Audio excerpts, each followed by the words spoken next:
ئەزان سڵاو خۆشحاڵین لە بەرنامەی ڕاڤە بە دیدارتان شاد دەبینەوە. تەوەری گفتوگۆکەمان دۆخی سیاسی عێراق بەرەوکوێ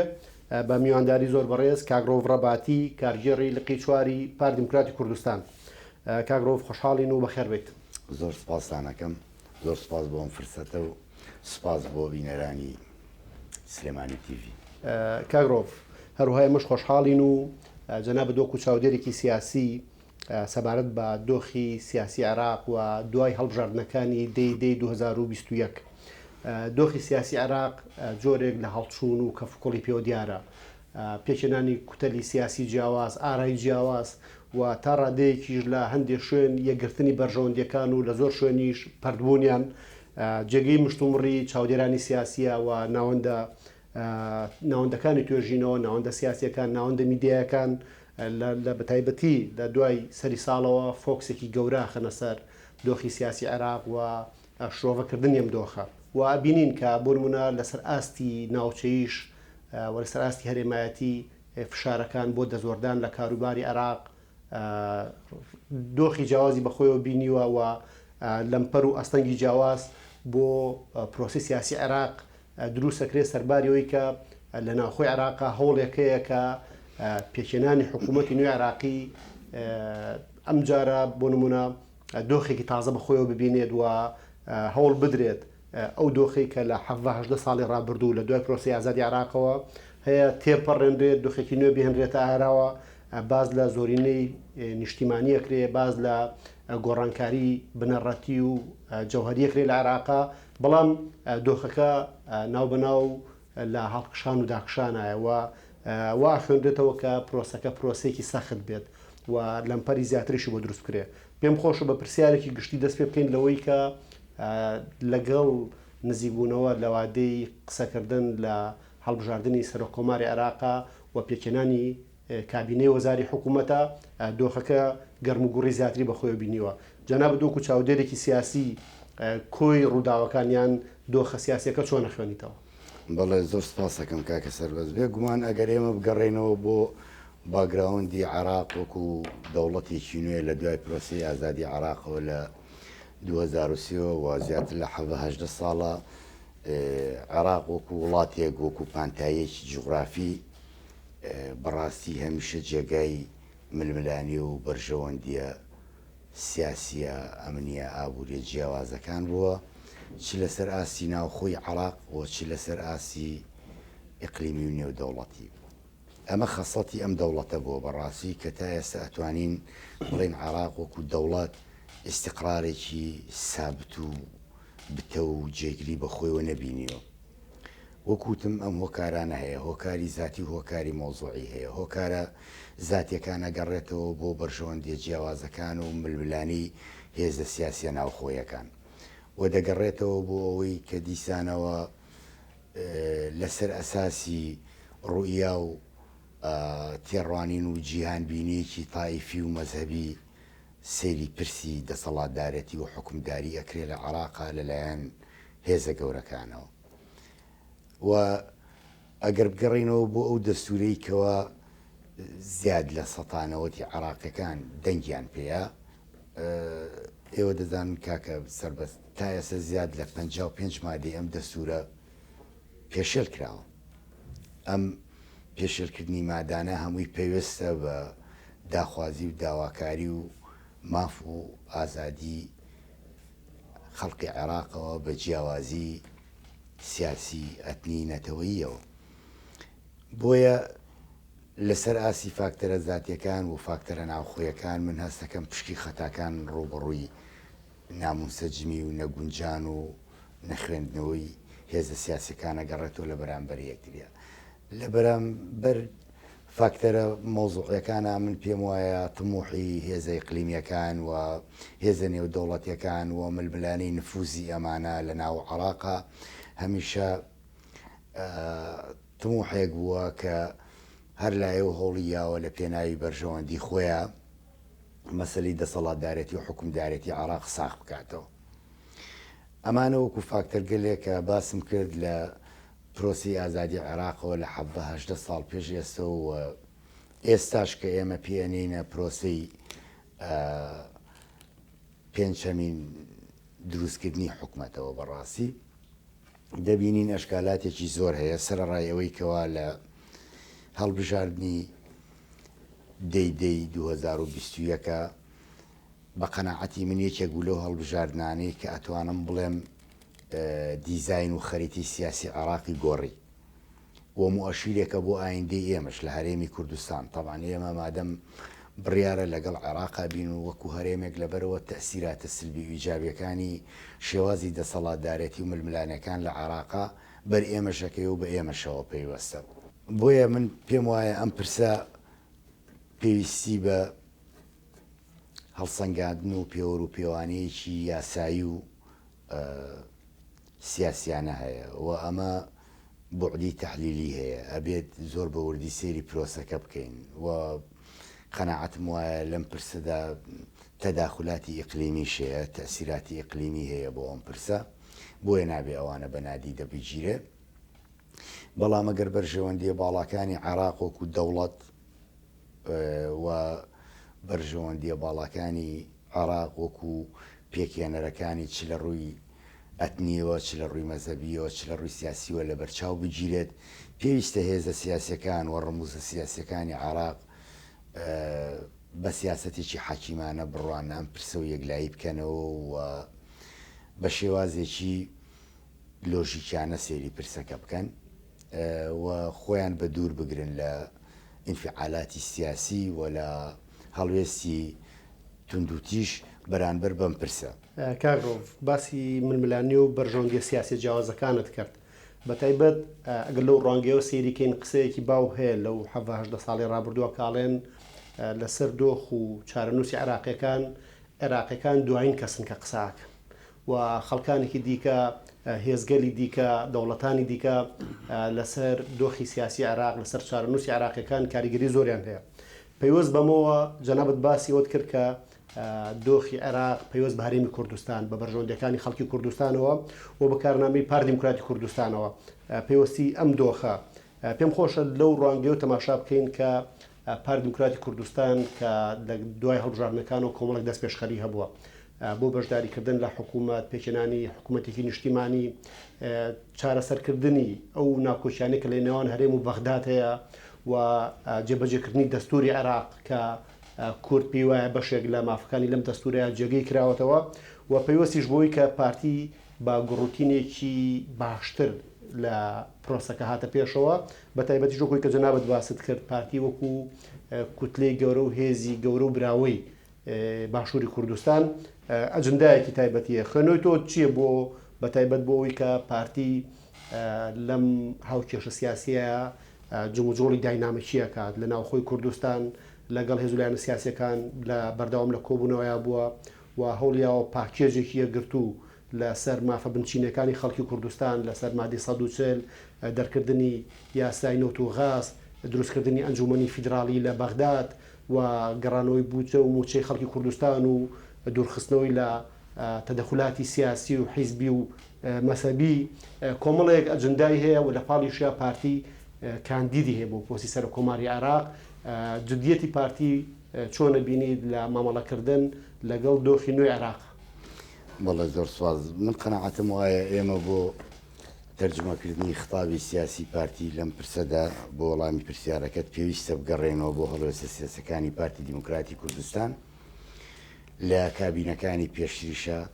و بە تایبەتی منتەڵەقی سیاسی پارتی دیموکراتی کوردستان من پێم وایە ئێمە ئەبێ لە منتەڵەقێکی دیموکراسی نەتەوەیی و ئستحقاقی ئینتیخابی و سیر بکەین پارتی دیموکراتی کوردستان هەمیشە لە بەرژەوەندی باڵای نەتەوەیەوە سێری ئەم پرسە ئەکات و لە منتەڵەقێکی دیموکراسی و ئینتیخابی سیاسی نەتایجی ئینتیخابی مانگی دەوە کە زۆرینەی دەنگەکانی بەدەستێناوە تەرشیحی نوێنەری خۆی کردەوە بۆ سەرۆکی کۆمار و ئەم پرسە پرسێکی دیموکراسیشە و من پێم وایە بێ هێز و لایەنە سیاسەکانی کەش بە تایبەتی یەکێتی نیشتیمانی کوردستان وەکو گەمەیەکی دیموکراسی تەماشای ئەم هەنگاوە و ئەم ڕوویایی پارتی بکات پارتی دیموکراتی کوردستان بە حکمی ئەو نەخشە و دیزاینە سیاسی کە جەنابی سەرۆک بەرزانی دایڕشتووە هەرگیز جەراعەتی ئەوەی نەکردووە کە لە چوارچێوەی بەرژەوەندیە باڵا نیشتیمانی و نەتەوەیەکان بچێتە دەرەوە بە پێچەوانەوە ئەوەی بۆی کرابێ و تەسیلاتیشی کردووە و باشترین بەڵگە و سەمپڵی ئێمە ئەو مبادرەی جەنابی سەرۆک بوو کە ئەم جارە کردی و لە پێناوی بەرژەوەندی نیشتیمانی و لە پێناوی بەرژەوەندی نەتەوەی کەسایەتیەکی سیاسی و ڕەمزێکی وەکو کاگنێ چیروان بەردانی ڕاستپات بۆەوەی کەوا بچێت لەگەڵ سەدرەکاندا بنیشە و لەگەڵ موقتەدا سەدر ئەم مەسەلەیە یەکلایی بکەنەوە و هەڵوێستی پارتی دیموکراتی کوردستانیان بۆ دەربڕن. ئەمە لەلایەک لەلایەکی ترەوە پارتی دیموکراتی کوردستان هیچ کات ڤیتۆی لەسەر هیچ کەسێک لەوانە دانەناوەکەوە خۆیان هەڵبژاردووە بۆ سەرۆکی کۆماری عێراق. تەنانەت ئێستا ئەگەر سێری بۆردی بربژێرەکان بکەی نزیکەی 25 کەس خۆی هەڵبژاردووە. پارتی دیموکراتی کوردستان بە شێوەیەکی ڕسمی هیچ بەیان نامەیەک و هیچ هەڵوێستێکی سیاسی دەرنەبڕێەوە بڵێ ئێمە نامانەوێت یەکێک لەم کەسایەتیانە لەم بۆردە بهێننە دەرەوە و نەش بۆ من شکم نەبردووە نە بیستومە نە خۆشی لە ڕاگەیاندنەکان بڵاوی کردوێتەوە. بەڵام بە حەقی خۆشی زانیوە وەکوتم وەکو ئیستیحقاقی ئینتیخابی وەکو مافێکی نەتەوەی لەبەرەوەی مۆزعی سەرکۆمار حەقێکی نەتەوەی کووردە ئێمە نابێ گرێ و لەسەر ئەو بکەین ئەم مافە بەتەنها ماڵی تاپۆکراوی یەکێتی نیشتیمانی کوردستانە یان هی پارتی دیموکراتی کوردستانە یان هیلایەنێکی سیاسی ترە. ئێوە تەماشای بۆردەکە بکەن تەنانەت مڕەشەحینەوەی نوێی تایە بەڕاستی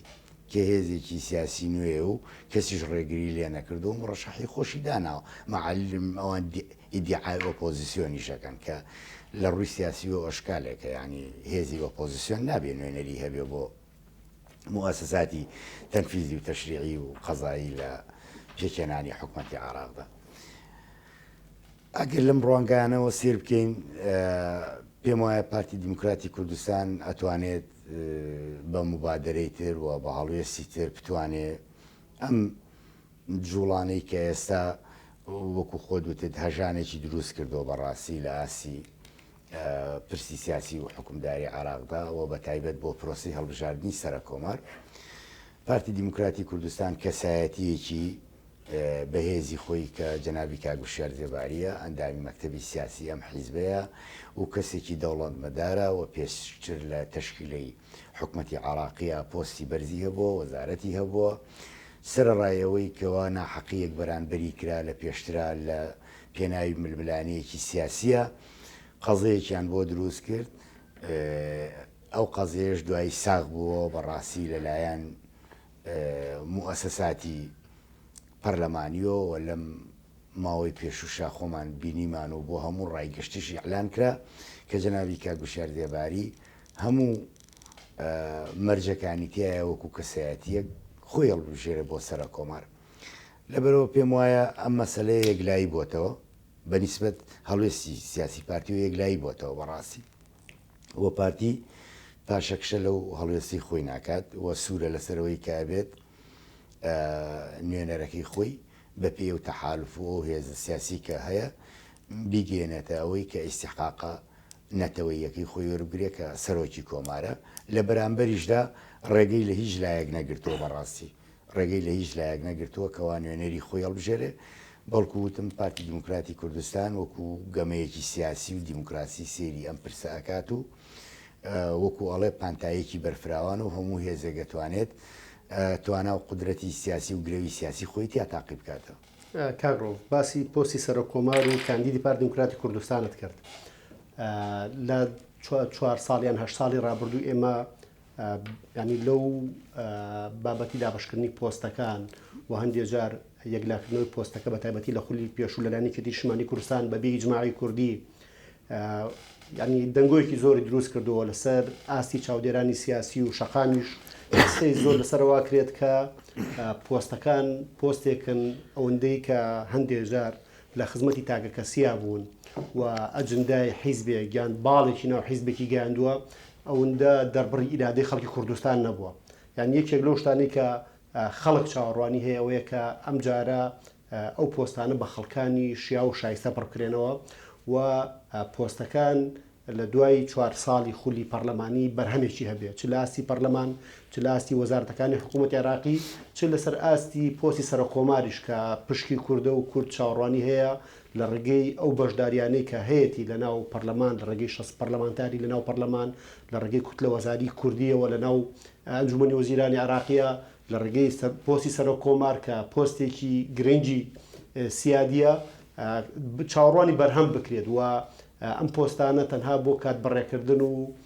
بۆ بەرژەوەندی کەسی و کوتلەی نەبێ بەڵکو ئەو مەلە فاڵواسراوانەی کە لە بەغداتن پرسی مادەی 140 پرسی جێبەجێکردنی داخوازی و یان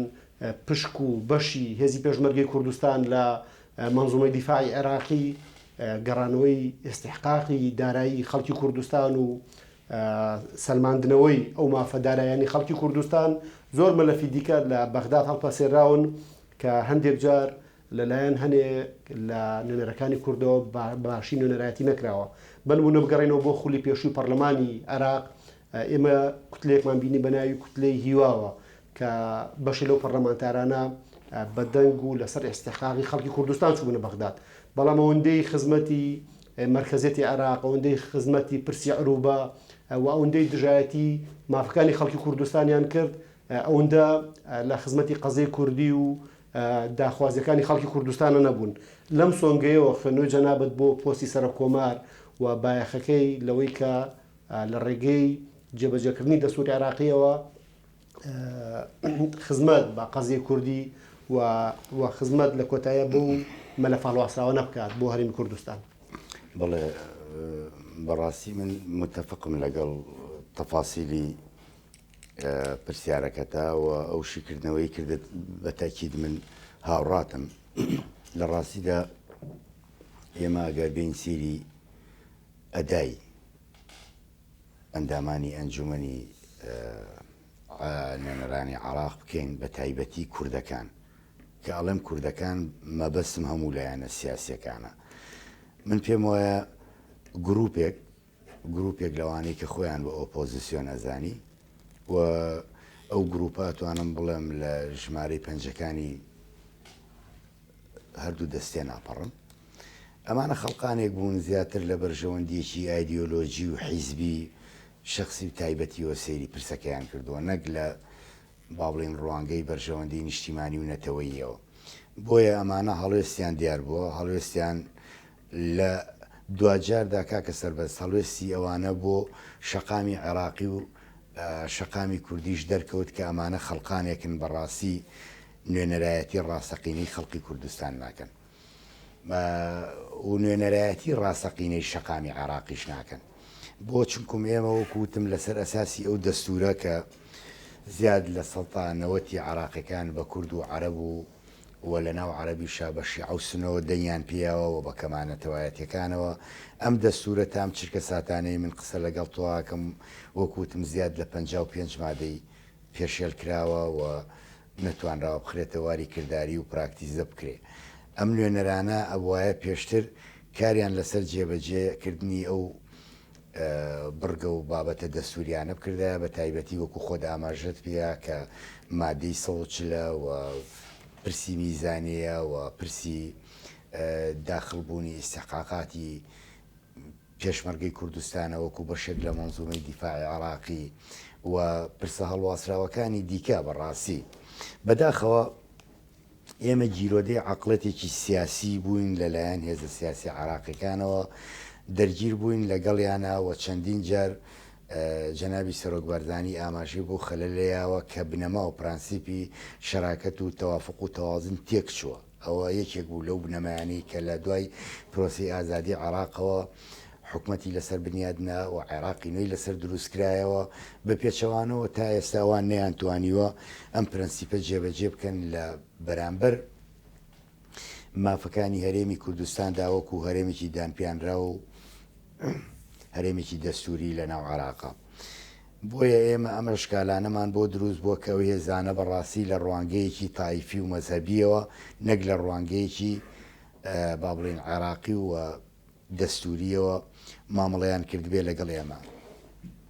من پێم وایە تا ئەو عەقڵەتانە بمێنێن و زایدێنەوەی تاکو هەندێک تأثیراتی ئیقلیمی بمێنێ لە پێناوی مانەوەی نفوز و بەرژەوەندی و مەساڵحی خۆیان لە عێراقا ئێمە دەرگیری ئەم کێشە و گرفتانین. بەڵام بەڕای من گرنگەوەیە ئێمە لە ڕاستی پرسەکان تێبگەین، بە تایبەتی ئێمە لەگەڵ هێزە شیعەکان کە خۆ دەزانی لە دوای 2023 ئەکسەریەت و حکومداری شیعە بۆ لە عێراقا. ئێمە چ وەکو سنووری جوغرافی چ وەکو مەسائلە نەتەوەیەکانیشمان تا حەدێکی زۆر ئێمە کێشەی ئەرز و خاک و ئاومان لەگەڵ هێزە شیعەکانە نەبوو. بەڕاستی سنووری جوغرافی ئێمە ئەو ناوچە و شار و شارۆچکانەی کەوا ئەکەونە سنووری مادی 140 زیاتر لە سنووری دەسەڵاتدارەتی سونەکانە بووە نەک شیعە. بۆیە من پێم وایە کورد حەقی خۆیەتی کە لەسەر مەسائلی و نەکرێ بەتەعاً لەسەر مەسائلی پۆست وەسەر لە مەسائلی وەکو ئەڵێ ئیستحقاقی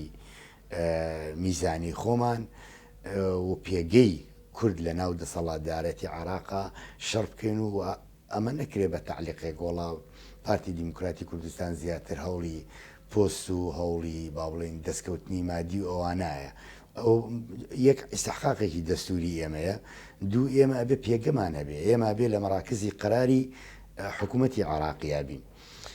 بەڕاستی هەندێ لایەن و هەندێ ئەفراد بە تایبەتی ئەوانە لە پرۆسی سیاسی و حکومداریە لەوە ئەچێ یا کەم ئەزمون بن یان معادلەتەکان نەخوێننەوە یان نازانن بەرژەوەندیە نەتەوەیەکانی کورد لە ئاسی حکوومەت و دەسەڵاتدارەتی عێراقا چۆن مامەڵی لەگەڵاکرێ. بۆیە لەو ڕوانگانەوە جاری وا هەیە بەڕاستی بە شێوەی ئاشکرا و نائاشکراش ئەکەونە سەنگەرگرتن لە بەرژەوەندیە نەتەوەیەکانی خۆیان. هەر لە دوای پرۆسەی عێراقەوە لە زەمەنی خوا لێ خۆش بوو جەنابی مام جەلالۆ تا ئێستا هەمیشە پۆستی سەرۆکۆمار ئەو پۆستە بۆ بە ئیستحقاقێکی نەتەوەیی دانراوە بۆ کورد. بەڵام هەمیشە لەگەڵ مەهامە عێراقێکەیە لەگەڵ خەمە عێراقێکەیە خەمێکی کوردستانیشی هەبووە. بەڕاستی ئێمە نابێ ئەوانە لە بەرچاو نەگرین.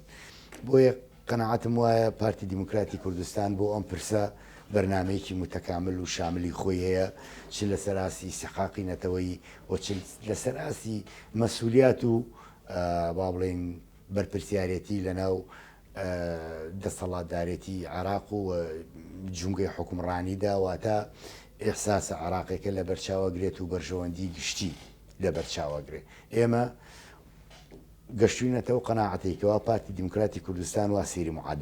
معادلەکانەکە لەسەر ئاسی حکومدارەتی ئایندی عێراق کە ئەبێ بەرژەوەندی گشتی کە پێویستە بە تەرجەمەکردنی دەستوری عێراقی و بپارێزرێت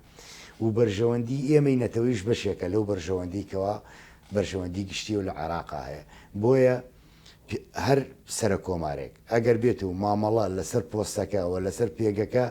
وا بکات کە ئەمە بەتەنها بە شێوەیەکی مجەڕەدیان ئەبستراک مووقعێتێک و بەرپرسیارەتێکی عێراقی هەڵێ و ئەگەر وا سێریش بکرێت کە ئەمە بەرپرسیارەتێکی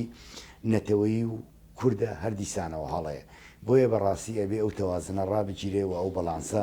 لە بەرچاو بگیرێەوە بە شێوەیەکی حەکیمانە سەیری مەسەلەی پۆستی سەر کۆمار بکرێ. بۆیە من قەناعەتم وایە لەم ڕوانگانەوە پارتی دیموکراتی کوردستان بەرنامەی خۆی داڕشتووە و جێدەستیشی دیار ئەبێت و وا ئەکات کە لانی کەم لەسەر ئاسی گۆڕینی معادلە سیاسەکان و ئەو دیزاینە سیاسی کە ئێستا هەیە لە عێراقا مامەڵە بکات و داخوازی و داواکارەکانی خەڵقی کوردستانیش لە بەرچاو بگیرێەوە وەکوتم ئەو بڕگە و مادە دەستور و یاسایانی کە پێشێل کراوە پارتی دیموکراتی کوردستان لە ڕێگەی نوێنەرەکانیەوە هەوڵ ئەیاد بۆ گەڕانەوە بۆ تەرجمەکردنی ئەو مادانە بە شێوەیەکی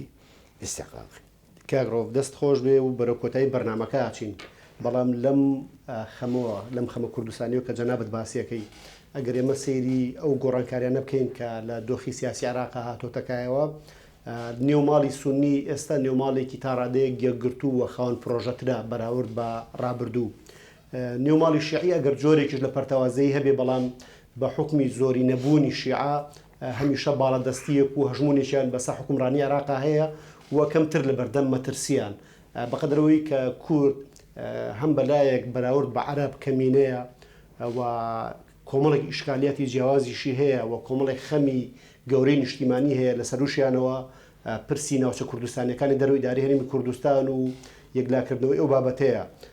لێرەوە ئەگەر دووبارە سێری ئەوە بکەین کە جەنابەت باسیەوەکەیت کە پارتی دیموکراتی کوردستان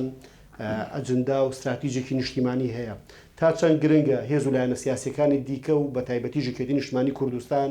لەوەی کە بۆ ئەم قۆناغە هەستیارە بۆ ئەم قۆناغەی کە سونە ئیستیعدادێکی باشتر لە جارانی هەیە و شیعە هەژمونەکەی خۆی بەردەوامە کوردیش بە یەک گوتار یەک خیتاب و بە ڕۆحێتێکی کوردستانی لە بەغداد بن ئەگەر پۆستی سەرۆکۆمار بۆ هەر کامێ لە هێز و لایەنە سیاسیەکانیش بێت. بەڵێ ڕاستیە من هاو هەڵوێستم خۆی یەکێک لە کڵۆڵەکانی وا بڵین نەکبەتی و داماوێنەتەوەیەکی ئێمە ئەوەیەکەوە هێزە سیاسەکان هەمیشە لەم پرسانە ناتەبان یان بەرژەوەندیە حیزبی و ئایدۆلۆژیەکان لە بەرچاوەگرن لە ڕاستیدا ئێمە بۆ پارسەنگی ئەم پرسە و بۆ وەڵامی پرسیارەکەی جەنابیشت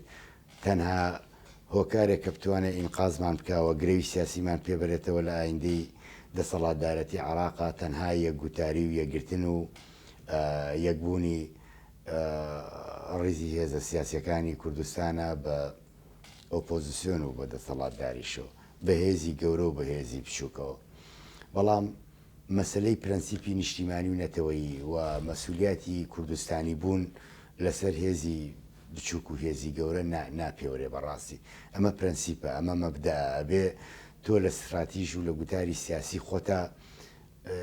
زۆر بە نەزەری ئاعتیبار وەری بگریت و کاری بۆ بکەیت. من پێم وایە ئەو ناکۆچیە لاوەکیانەی کە هەیە پێویستە بخرێتە لاوە بەڕاستی چونکم ئێمە لەسەر ئاسی بەرژەوەندیە کوردستانیەکان ئەبێ هەندێک خلافات هەیە وەکو مەسائیلی تەکتیکی سیر بکرێت ئێمە دوجار هەمومان کوردین بە جیاوازی ڕوویای هێزە سیاسیەکانەوە هەمومان کوردین و لە پێناوی بەرژەوەندی کووردە چوونەتە ناو ئەم مامەڵەکردن و گرۆ سیاسیەوە لەگەڵ دەسەڵاتدارانی عێراقا و هەندێ هێزی سیاسی خۆمان هەیە بەڕاستی بە تایبەتی ئەوانەی کەەوە ئەمڕۆ خۆیان لە دەرەوەی ئەو ئیجماعە نیشتیمانی ئەبینەوە کە پارتی دیموکراتی کوردستان بانگەشەی بۆکەوە هەنگاوی بۆ ناوەوە هەوڵی بۆیاوە واتە سەورەکەنکەوە پارتی دیموکراتی کوردستان ئێوێ وەکو هێزێکی خۆسەپێن یان تەنها بەرنامە و ئەجێندای خۆی پسەپێنێ ئەمانە جگە لە دیعاە و پرۆپاگەندەی بەتاڵ هیچی تر نییە چکم هیچ بەڵگەیەک نییە بۆ ئەوەی ئەمان بیسەلمێنن کە پارتی دیموکراتی کوردستان هەم لەسەر ئاسی هەرێمی کوردستان و هەم لەسەر ئاسی عێراق ئەوێ بە تۆپزی تەسبیتی مەواقیفی خۆی و هێز و قودرەتی خۆی بکە پارتی دیموکراتی کوردستان هێزێکی جەماوەری خۆی هەیە و لە پرۆسەی هەڵبژاردنەکانە دیارەکە تا ئێستش گەورەترین هێزی سیاسیە و زۆرترین کورسی بەدەستێناوە پارتی بەم فاکتەرانەوە بەم میکانیزمانەوە یاری سیاسیەکە و پارتی حیزبێکی واقع بینە بەڕاستی پارتی دوجار کە ئەخیر قسەی خۆیەکات خۆی نابەزێ بە هیچ میحۆرێکی دیاریکراوە و پارتی سیاسەتی میحۆرگیری ناکات بەڕاستی سیاسەتێکی سەر بەخۆی خۆی هەیە و بڕیاری سیاسی کوردستانیانەی سەر بەخۆی خۆی هەیە نەیشاردۆتەوە کەیسی مەسائلی نیشتیمانی و نەتەوەی لای پارتی کەیسێکی استراتیژیە خەباتی بۆ کردووە زیاد لە سێ ڕوبع قەرنە تەسحی بۆیاوە بۆیە من پێم وایە ئەگەر ڕوئایەکە بێ لەلایەن هێزە سیاسەکانەوە ئەچێتە خانەی مەسائیلی ئایدۆلۆژی و مەساڵحەوە نەک لەسەر ئەساسی مزایەداتی نیشتیمانی و نەتەوەی و پارتی دیموکراتی کوردستان بەرامبەر بە هێزە سیاسەکان هەمیشە تەواضوعێکی زۆر باشی نوانوە و هەرگیز هاوبەشەکانی لە نیوەی ڕێگا بەجێ نەهێشتووە و ڕەفیقی نیوە ڕێگا نەبووە بەڵام لەگەڵەوە شاوەکوتم پارتی حیزبێکی پراگماتیکی واقعبینە سیاسەتێکی واقعیانەکە و کاڵم پراگماتیکی مەبەسم لە پاراستنی بەرژەوەندی نیشتیمانی و نەتەوە یەکانە نەک مەسائلی مەساڵحی حیزبی مجەڕەد بۆیە من پێم وایە حەق نییە ئەو غەدرە لە پارتی دیموکراتی کوردستان بکرێت کاغڕۆڤ ڕەباتی چاودێری سیاسی و کارگێڕی لە قیچواری پارتی دیموکراتی کوردستان خۆشحاڵ بووین بە ئامادەبوون لە ستۆدیۆی بەرنامەی ڕاڤا و سوپاس بۆ هەموو شیکردنەوەکانت زۆر سپاس بۆ ئێوەش کاکە سەر سپاس فرسەتە ئازیزان تا ڕاوەکردنێکی تر بەخواتان سپێرین و خواتان لەگەڵ بێت.